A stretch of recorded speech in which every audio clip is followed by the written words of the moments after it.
नमस्कार दोस्तों, मैं मीना ब्लॉग अपने यूट्यूब चैनल में आप सभी का स्वागत करती हूँ। मैं सुनाने जा रही हूँ देवी पचरा गीत।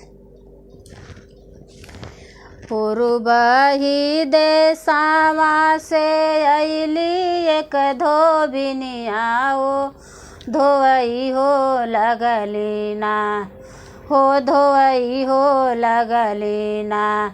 देवी मैया के चुनरिया हो, धोवई हो लगली ना। देवी मैया के चुनरिया हो, धोवई हो लगली ना। चुनरी धोइया धोबिन फेंकलिया कसमा हो, झुराए लगली ना, हो झुराए लगली ना। देवी मैया के चुनरिया हो, झुराए लगली ना। देवी मैया के चुनरिया हो, झुराए लगली ना।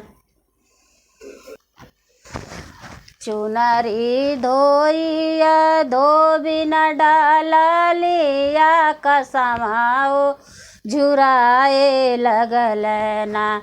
देवी मैया के चुनरिया हो, झुराए लगल ना। पश्चिमाई देसावा से अइला एक कगवा हो, गिराई देहल ना, हो गिराई देहल ना।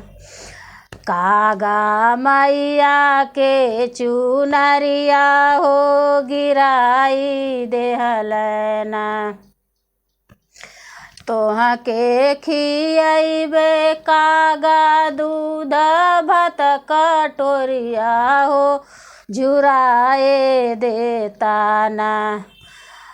देवी मैया के चुनरिया हो, झुराए देता ना। देवी मैया के चुनरिया हो, झुराए देता ना। तोहा के गढ़इबे कागा सोनवा का तोर ठोरिया हो, कि झुराए हो देता ना। देवी मैया के चुनरिया हो, झुराए देता ना। देवी मैया के चुनरिया हो, झुराए देता ना।